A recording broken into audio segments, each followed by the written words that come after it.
Voy a hacer un pequeño resumen de lo que vimos la semana pasada. Espero que tengan su lápiz y su papel para que apunten todas las cosas que vamos a ver hoy, que creo que son muy importantes. Bueno, en realidad todo lo que vemos es importante porque finalmente todas son enseñanzas de la Biblia. Pero hoy tenemos un tema muy bueno.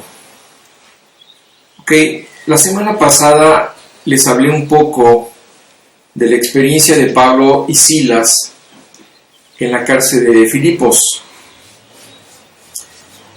de cómo Dios abrió las puertas de la cárcel para liberarlos y cómo todo esto dio pie finalmente para que Pablo y Silas pudieran presentar el evangelio primeramente al carcelero y después a la familia del carcelero, ¿verdad?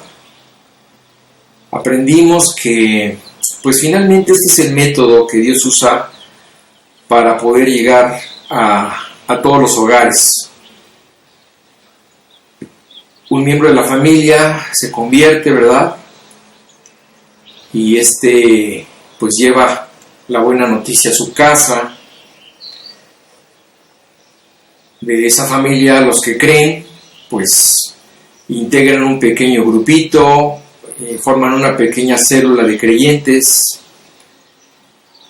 Y si todo corre normalmente, los que se convierten de esa familia empiezan a compartir el evangelio también con otras personas, y entonces la bendición del evangelio, así como les llegó a ellos, también va a llegar a otras familias. Estas familias se van a convertir y se van creando pequeños grupos de gente convertida en todo el mundo, y finalmente esto es lo que la Biblia llama la conformación del cuerpo de Cristo, ¿verdad? La iglesia de Cristo. Y de esta forma tan sencilla, el evangelio llega de boca en boca por todos lados. De esta forma comenzó el evangelio desde el primer siglo, y así ha llegado a nuestros días. Y así debemos continuar haciéndolo hasta que Dios lo permita, ¿no? Vimos también que Dios mide el tiempo en forma muy diferente a la nuestra. Leíamos un versículo en 2 de Pedro 3:8 que dice: «Oh amados, no ignoréis esto, que para el Señor un día es como 1000 años, y 1000 años como un día». Entonces, de acuerdo a esto, nosotros podemos entender por qué Dios dice que nuestras vidas son como una leve tribulación momentánea. Leve, si comparamos el sufrimiento humano o incluso todo el sufrimiento humano junto, con los dos grandes sufrimientos de los cuales nos habla la Biblia, que fueron el sufrimiento de Jesús en la cruz y el sufrimiento que existe en el infierno. Decía Pablo que por eso la vida era una leve tribulación, pero también decía que era momentánea, porque finalmente el tiempo que pasaremos en esta tierra, aunque parezcan muchos años en algunos casos, ¿verdad? Finalmente el paso por esta tierra será tan breve como un parpadeo. También veíamos el concepto que Juan desarrolla al recordarnos que por estas razones no debemos poner nuestras raíces en el mundo, ¿verdad? Dice Juan, ¿verdad? No amen este mundo, ¿Por qué? Porque el mundo pasa y sus deseos, pero el que hace la voluntad de Dios permanece para siempre. Vimos que Abraham es un ejemplo de alguien que entendió la vida humana, ¿verdad?, como la entiende Dios. Él se confesaba como un extranjero y peregrino en este mundo pasajero. Y veía la vida como parte del camino, pero no como su destino final. Él esperaba llegar a la ciudad que tiene fundamentos, cuyo arquitecto y constructor es Dios. Entonces, en virtud de todo esto, Pablo pues nos recuerda, ¿verdad?, que esta leve tribulación momentánea, que es nuestra vida humana, dice, produce en nosotros un cada vez más excelente y eterno peso de gloria. ¿Qué significa esto? Bueno, pues imagínate por un momento una de esas balanzas antiguas, ¿verdad?, en las que había un plato de cada lado. Y entonces, de un lado, podemos poner pues nuestra vida terrenal, nuestra vida en este mundo, y del otro lado, pon tu vida después de la muerte. Cuando comienza nuestra vida terrenal, esta tiene mayor peso, ¿verdad? Y la otra vida pues es muy ligera porque es una vida que está todavía lejana.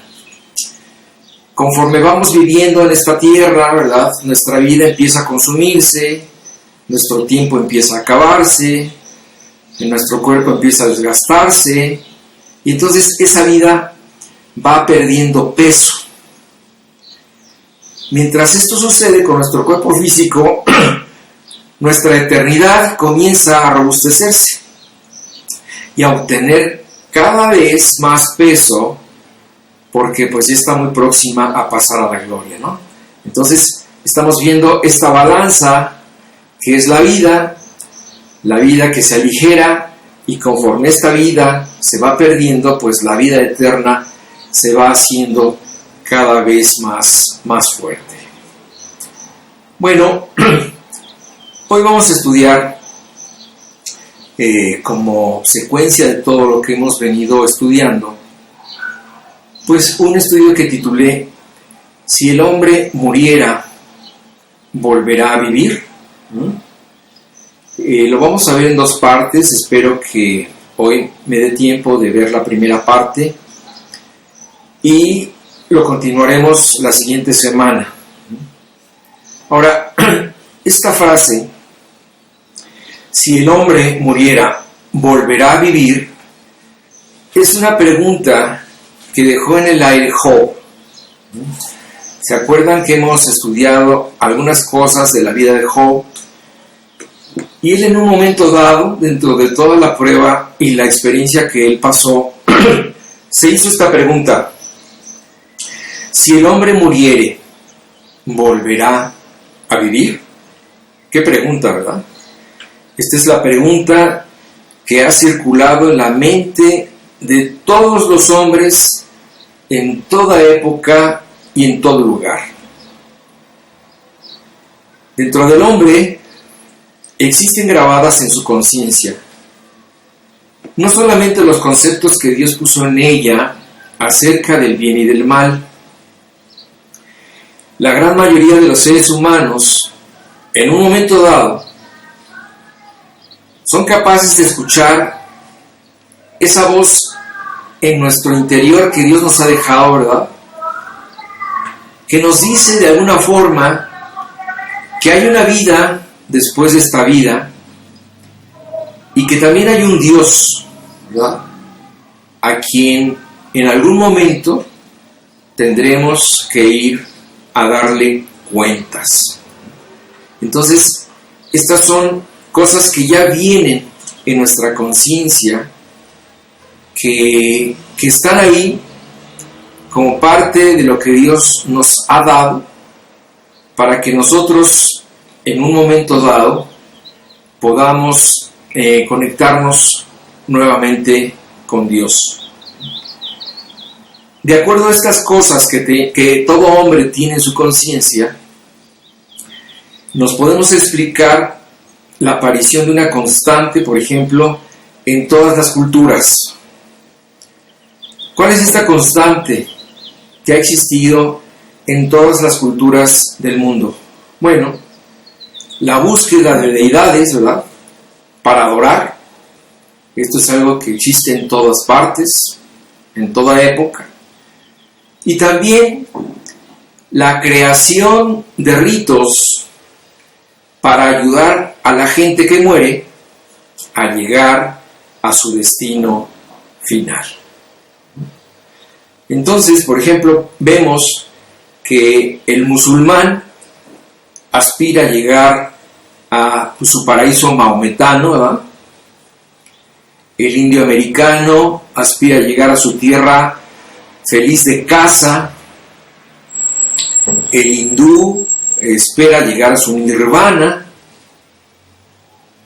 Y así podemos encontrar muchos ejemplos acerca de esta constante en las diferentes culturas de todos los tiempos.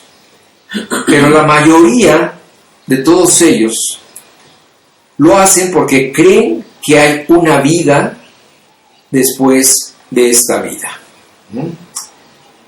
Por ejemplo, en Egipto, en China, en América, en Europa, en Asia, en todos lados, se han hallado en las tumbas artefactos, instrucciones escritas, comida, medios de transporte, ropa, armas. En algunos casos se han hallado a los sirvientes y a las mascotas del fallecido, a quienes sacrificaron para enterrarlos junto a su amo y así ayudarlo a encontrar el camino al más allá. ¿Por qué? Porque, como les decía, la mayoría de las personas están convencidas de que después de esta vida hay algo más. Quizás algunos pues no saben qué es, no están seguros de cómo llegar ahí, pero sí tienen esa sensación grabada en lo profundo de su corazón. Hace poco me conmovió mucho un video que anduvo circulando por las redes de un niñito que pues entiende que perdió a su mamá, ¿verdad? Y se ve como el niñito sale al patio de su casa en la noche y voltea al cielo, ¿verdad? Y empieza a gritar: hola mamá, ¿cómo estás? Te amo. Y una serie de cosas que el niño empieza a gritar al cielo. No sé si lo vieron, ¿verdad? Se entiende que alguien le dijo: mira, esa estrella que está en el cielo es tu mamá, te está viendo, salúdala. Y sin ningún problema, el niño la saluda y se pone a platicar con ella. Verdaderamente conmovedora esa escena. Bueno, ningún niño tiene problemas para creer en Dios o para creer en el cielo. Los niños ateos no existen. ¿Por qué? Porque el niño tiene un corazón humilde, tiene un corazón sencillo, ¿verdad? Tiene un corazón lleno de pureza, de inocencia y de fe. Por esta razón, la Biblia dice que los niños son de Cristo. Por eso la Biblia enseña que para que tú puedas encontrar a Dios, debes de tener la misma actitud de un niño. Quitar de tu mente todos los prejuicios y los estorbos que tienes, que has ido adquiriendo conforme has pasado tu tiempo en esta vida, y de esta forma podrás tener un acceso a Dios. Claro, los niños conforme crecen, ¿verdad?, y se van enfrentando a este mundo sin Dios, su mente y su conciencia empiezan a ser bombardeados por toda clase de maldad. Y esto hace que se empiecen a confundir y que empiecen a dudar. Es claro que la voz de su conciencia, ¿verdad?, comenzará a perder fuerza. No desaparecerá nunca, ¿verdad? Pero conforme va perdiendo fuerza esta voz de la conciencia, ellos aprenderán a ignorarla o aprenderán a acallarla. ¿Ok? Bueno, pues antes de continuar con esta plática, les voy a pedir que me acompañen para hacer una oración. ¿Ok? Vamos entonces a orar. Bendito Padre, pues te damos muchas gracias por esta oportunidad que nos das de juntarnos nuevamente alrededor de tu palabra para encontrar en ella la enseñanza que hoy tienes para nosotros. Padre, como siempre, te recordamos a todas las personas que están enfermas, a todas las personas que necesitan consuelo, a todas las personas que están pasando por algún problema económico. Te pedimos que tú las bendigas, Dios. Sabemos que tú tienes cuidado de ellas, Padre, pero pues finalmente tú sabes en qué momento prestar la ayuda y de qué forma. Los ponemos en tus manos, Padre, y en este momento te pedimos que nos guíes. En nombre de Jesús te lo pedimos, Padre. Amén. Muy bien. Bueno, la Biblia explica que nuestro cuerpo está compuesto de 3 partes, ¿verdad? Esto ya lo hemos visto. El cuerpo, el alma y el espíritu. Obviamente, el cuerpo es la parte de nuestro ser que un día va a morir. Pero el alma y el espíritu no. El cuerpo es la casa del alma y el alma es la casa del espíritu. Y realmente el alma es lo que tú eres. En tu alma se encuentra tu personalidad, se encuentra tu intelecto, se encuentra tu afecto y se encuentra tu voluntad. De alguna forma, nosotros podemos encontrar esta explicación que nos da muy claramente Salomón en el libro que escribió en Eclesiastés 3, versículo 11, y dice así: todo lo hizo hermoso en su tiempo, y ha puesto eternidad en el corazón de ellos, sin que alcance el hombre a entender la obra que ha hecho Dios desde el principio hasta el fin. ¿Esto qué quiere decir? Pues esto no quiere decir otra cosa que aquí Dios nos está enseñando que somos eternos, que esta eternidad que Dios ha puesto en nuestro corazón es algo que muchos no alcanzan a entender.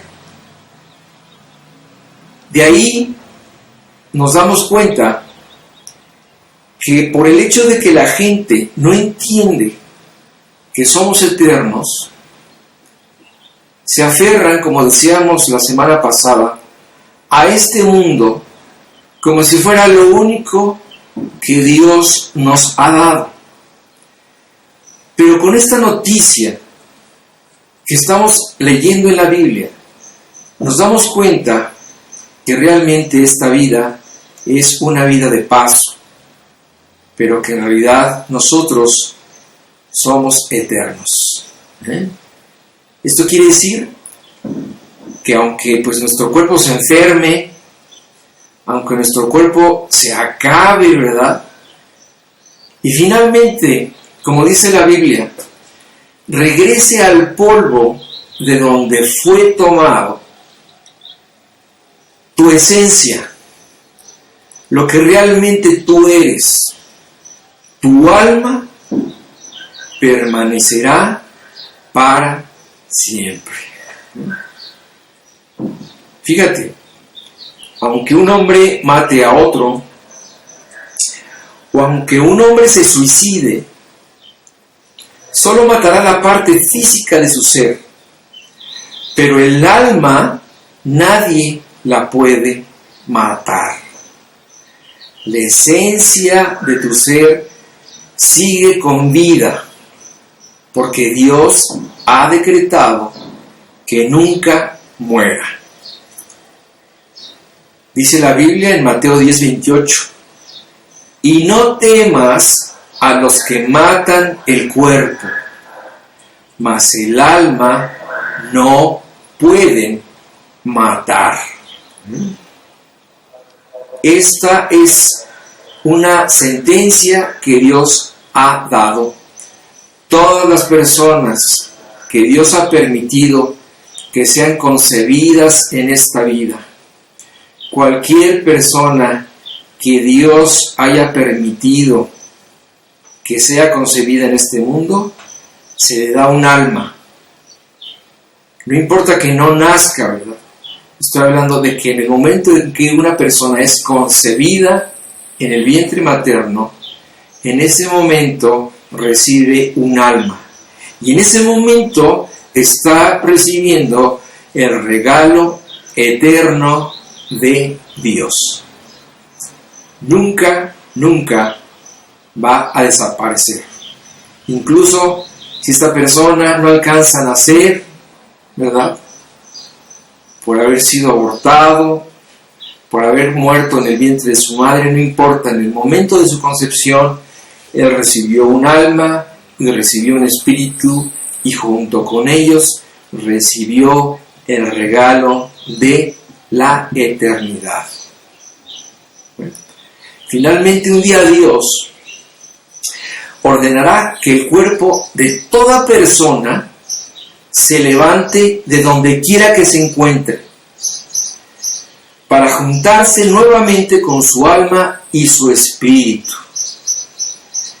A este evento la Biblia le llama la resurrección de los muertos. A ver, Jaime, ¿qué me estás queriendo decir con todo esto? Que todos, absolutamente todos los seres concebidos en alguna época del mundo van a resucitar. ¿Me estás diciendo que Hitler, Mussolini, Stalin, Charles Manson, Franco, Pinochet, el que tú quieras, van a resucitar?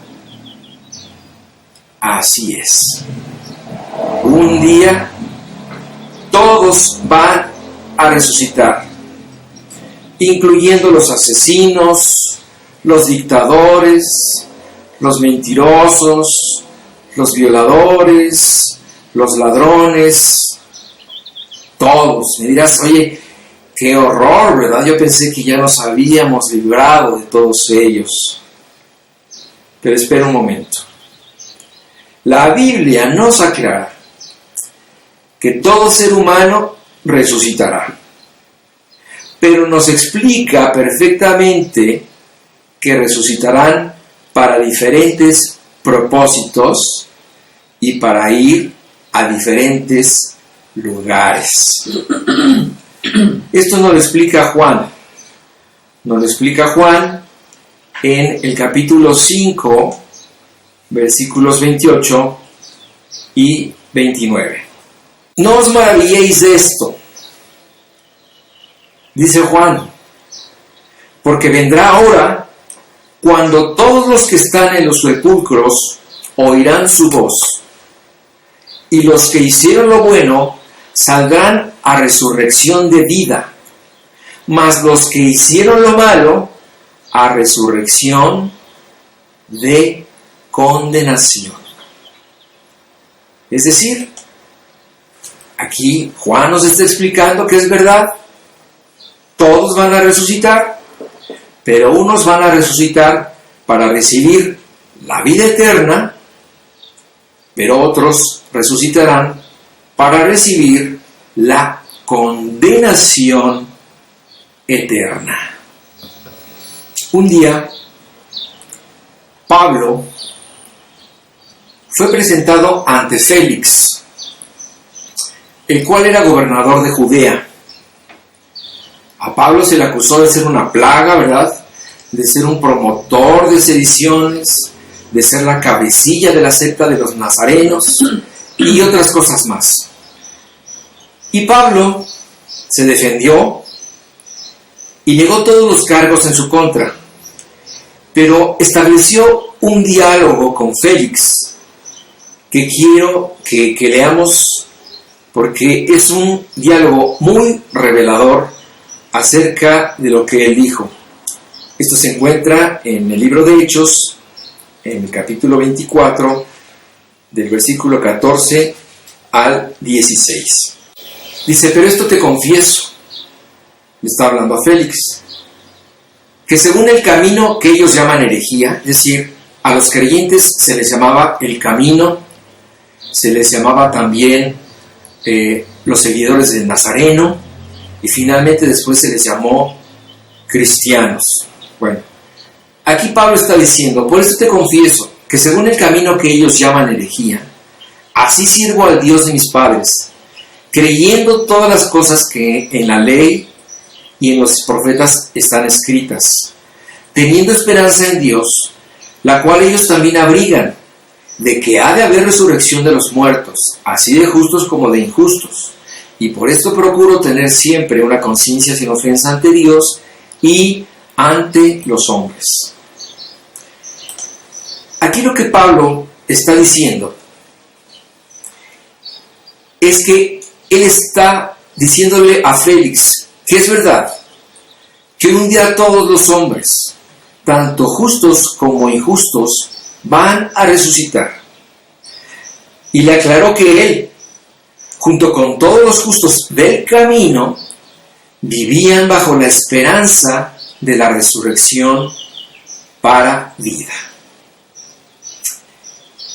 ¿Qué quiere decir todo esto? Bueno, mira, la Biblia, a lo largo de toda su enseñanza, nos explica que Dios divide a la gente en dos categorías. La divide en justos e injustos, en creyentes e incrédulos, en salvados o en condenados, en los que resucitarán para vida eterna y en los que resucitarán pero para condenación eterna. Voy a comenzar a hablar de aquellos que resucitarán para vida eterna. Y tú te preguntarás, bueno, ¿qué acaso la Biblia nos dice quiénes son? ¿Qué acaso ya sabemos quiénes son las personas que van a resucitar para vida eterna? Pues sí, la Biblia dice que sí.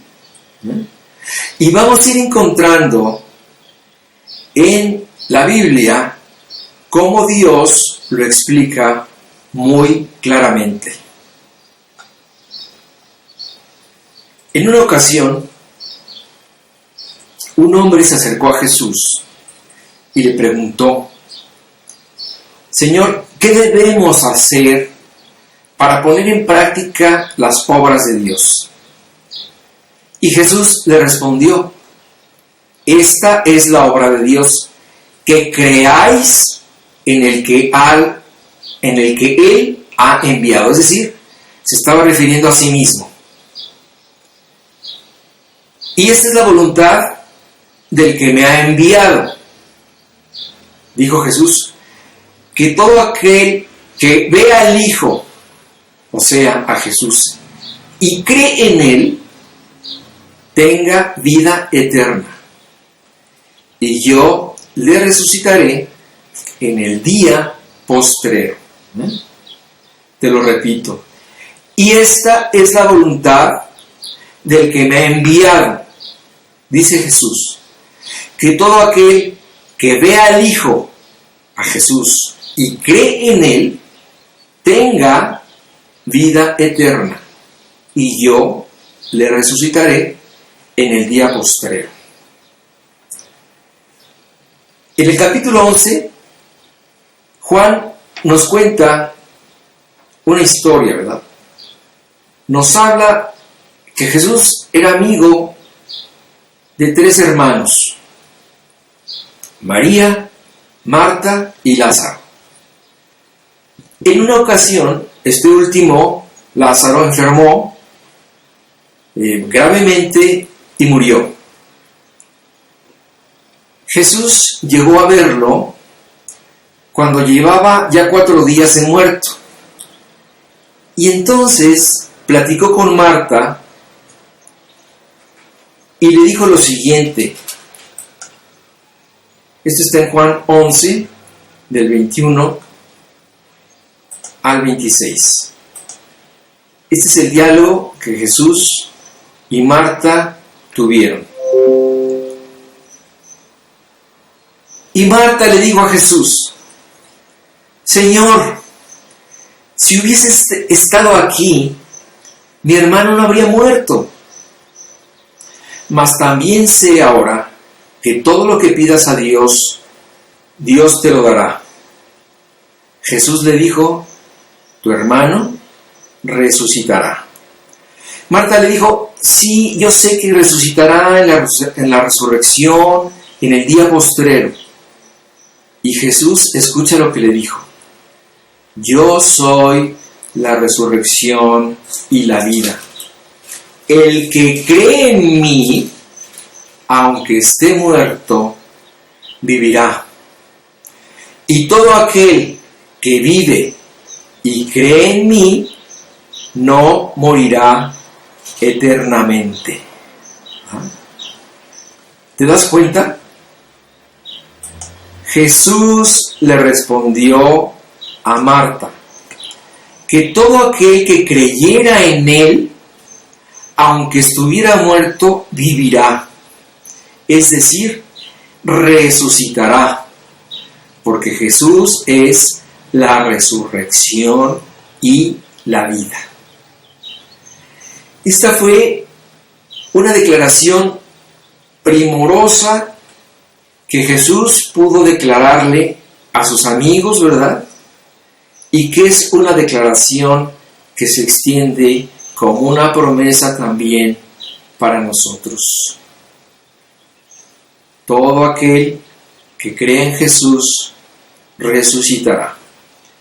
Y finalmente, para que estas palabras no fueran solo palabras, enseguida Jesús, en ese momento, les dio un adelanto de su poder, y fue a la tumba de Lázaro y frente a todos lo resucitó, como nos comparte Juan en el capítulo 11, del 38 al 44.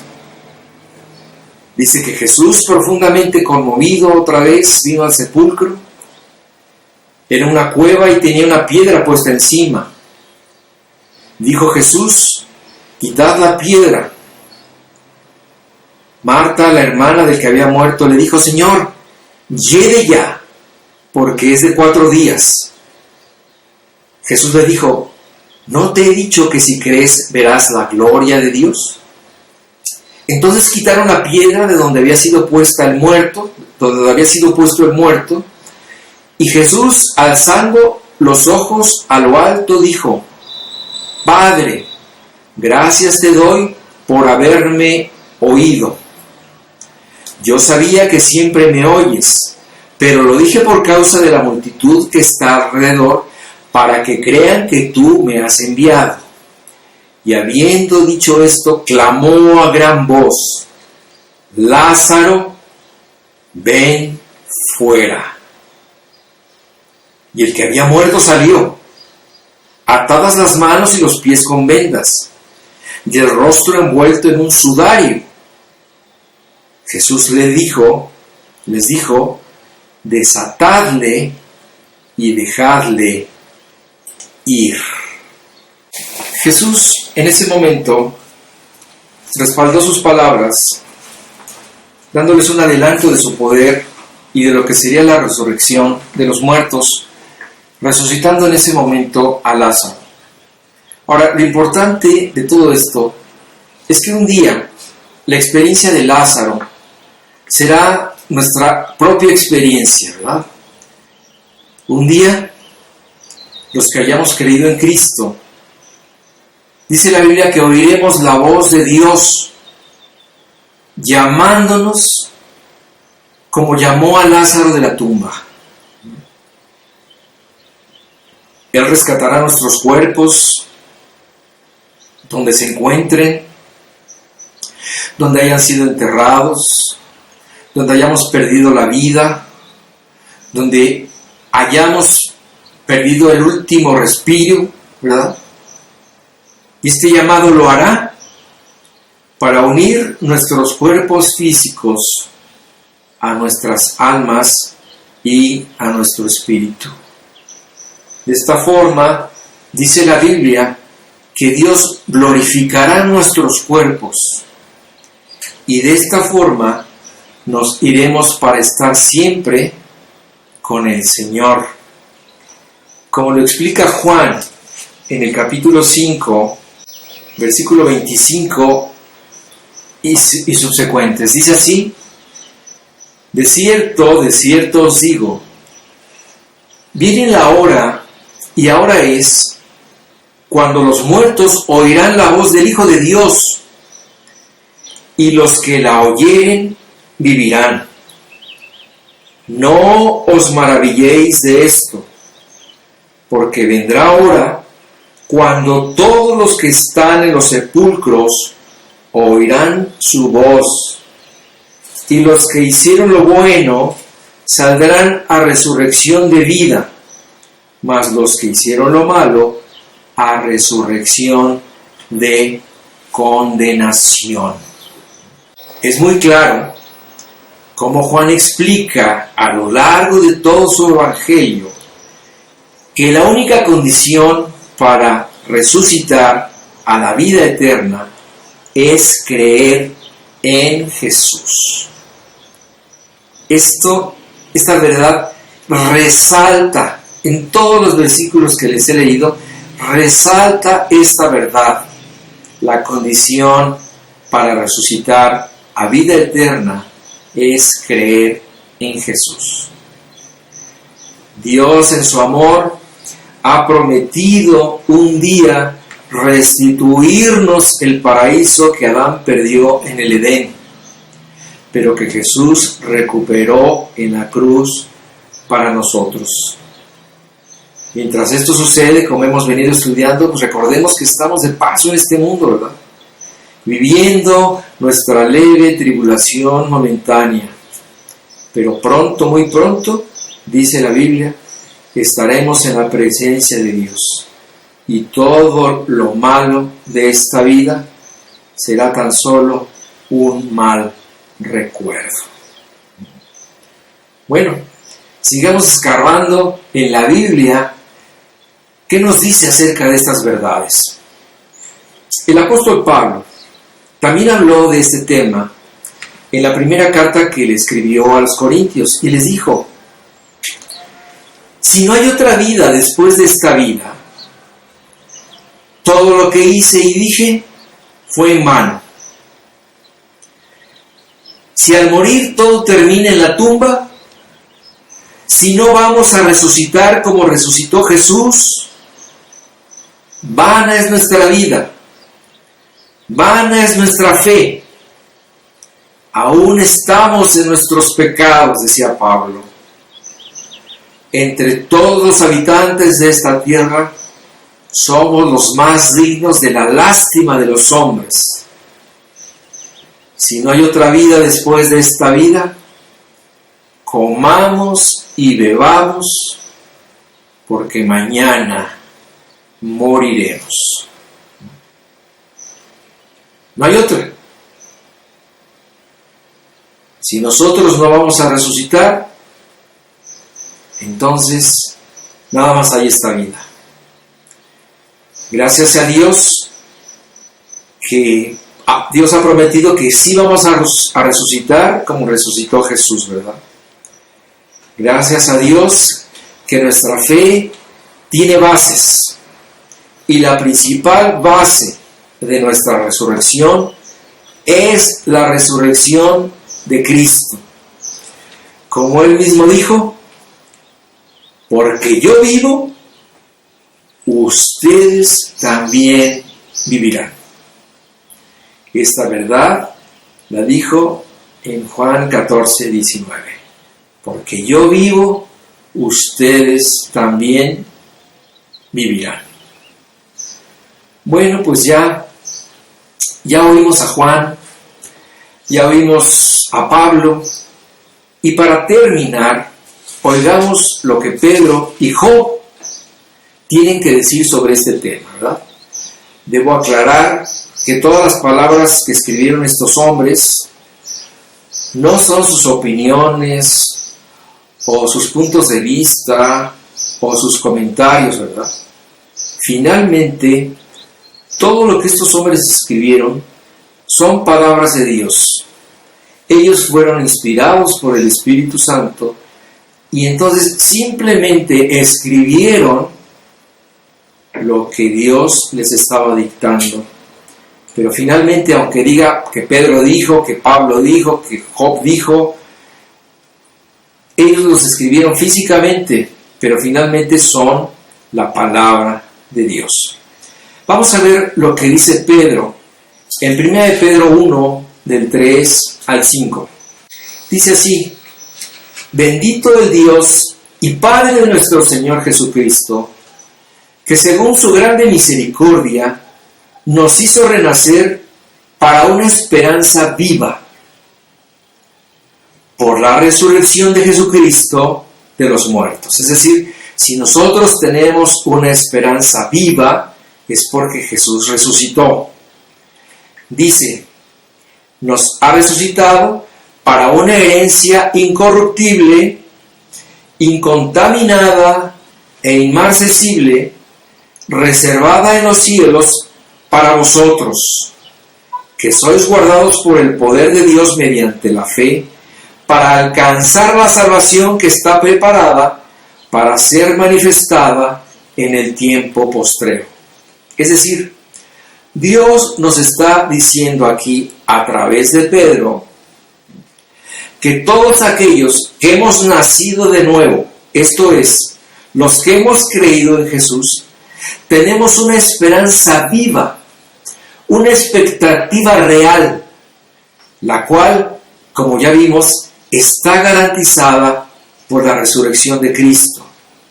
Y cuando Pedro habla de esta esperanza viva, la compara con una herencia que no tiene precio, una herencia que está reservada en los cielos para nosotros, que es pura y sin mancha, que no puede cambiar ni deteriorarse, la cual está lista para que nos sea entregada en el día final.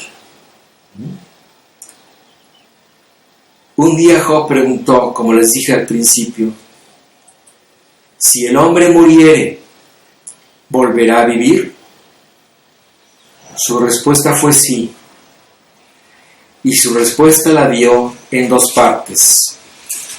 En la primera, reconoció que su Redentor resucitaría un día. Y dijo así en el capítulo 19. Dijo, yo sé que mi Redentor vive y al fin se levantará sobre el polvo. Y en la segunda parte dijo que Él resucitaría también de la misma forma que su Redentor.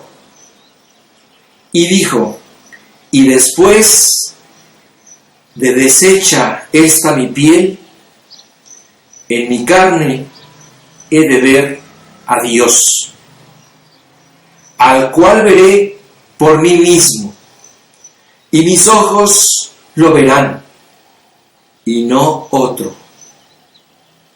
Por lo tanto, todos los días de mi edad esperaré hasta que venga mi liberación. Qué hermosas palabras, ¿verdad? Qué inspiradoras. Job estaba hablando de lo que iba a suceder 900 años después, pero él ya tenía fe en que un día vendría un Redentor que resucitaría y que junto con él también un día sería liberado de las cadenas de su cuerpo y resucitaría un día. Esta promesa, esta esperanza viva, Dios la tiene preparada para los que le aman al final de nuestras vidas. Finalmente, la Biblia es concluyente sobre dos cosas. La primera es que sí hay una vida después de esta vida. La segunda es que cada uno de nosotros define en forma libre y soberana a qué parte de la eternidad irá, a la vida eterna o a la condenación eterna. No hay más destinos. Y otra cosa que la Biblia aclara es que esta cuestión es algo que se resuelve aquí. Lo decides tú mientras estás viviendo en la tierra, no después de morir. Cuando cada uno de nosotros lleguemos ante Dios, llegaremos ya con nuestro destino definido, con nuestra suerte echada, con un lugar ya asignado donde pasarás la eternidad. Yo quiero que entiendas la seriedad de este asunto. Ante estas cosas, ante estas verdades de carácter universal y eterno, no podemos ser indiferentes, ni podemos tomarlo a la ligera. Jesús conoce tu corazón y el de todo ser humano.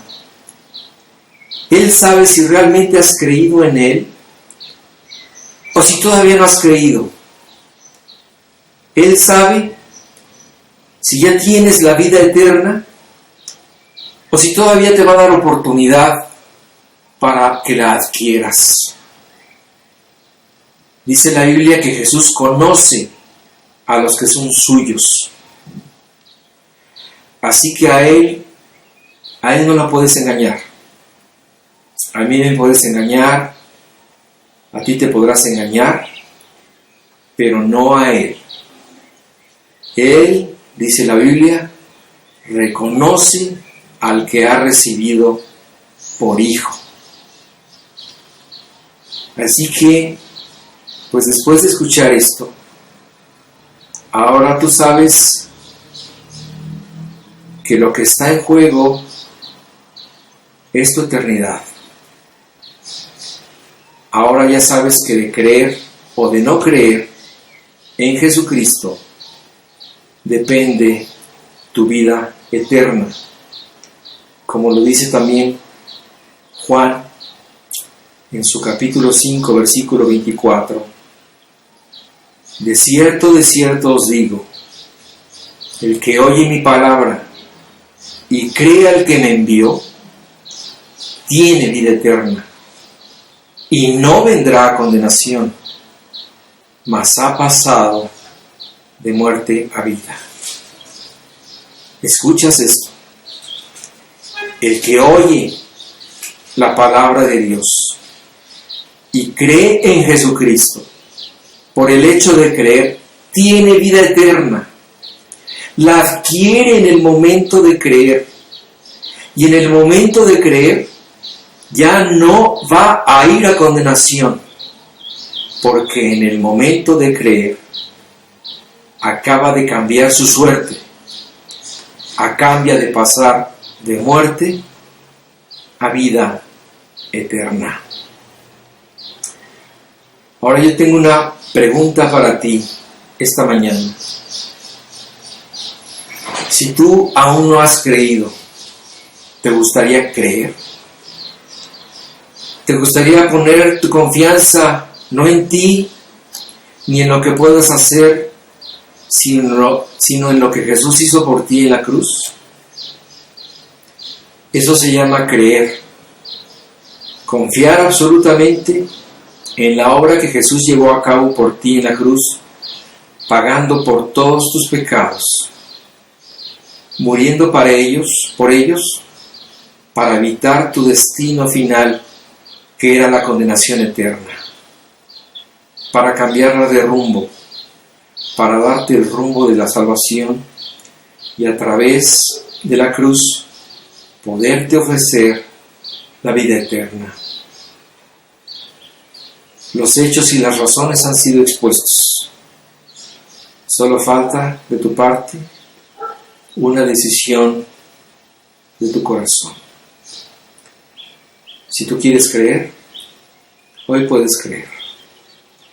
Y si tú quieres decirle a Dios en esta mañana que crees en Él, te voy a pedir que en este momento me acompañes en esta oración que voy a hacer. Es una oración que es una guía para que tú le digas a Dios que sí quieres creer. Vamos a orar. Bendito Padre, en este momento me he dado cuenta que hay dos destinos para el hombre: la vida eterna y la condenación eterna. Dios, yo quiero ir a la vida eterna. Yo quiero ir al cielo, a la gloria contigo. Entiendo que tú hiciste todo lo posible para que esto sucediera cuando moriste en la cruz por mis pecados y los pagaste en ella. Dios, en este momento yo quiero decirte que creo en lo que tú hiciste por mí en la cruz. Sé que hay algo en mí que debo de confesar. Sé que hay pecados que te han ofendido, Dios, a lo largo de mi vida, y en este momento quiero decirte que me arrepiento por haberlos hecho y quiero pedirte perdón por ellos. Y en este momento, Dios, yo quiero pedirte que entres a mi vida, que me ayudes a conducirme a tu lado. Y Padre, quiero decirte que yo creo que tú me puedes dar esa vida eterna. Así que en este momento te digo que yo la quiero recibir de tu mano y la quiero hacer mía. Gracias por este maravilloso regalo que solamente fue posible por la cruz que tú sufriste. Gracias por todo ello, Padre. En nombre de Jesús te lo pido. Amén.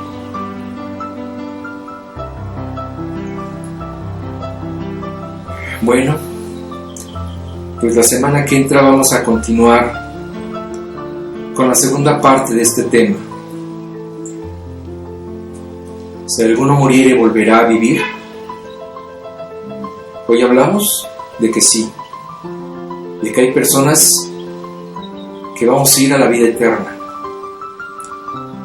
Pero la semana que entra hablaremos de la contraparte, de aquellos que resucitarán, pero para condenación eterna. Ese será el tema de la semana que viene.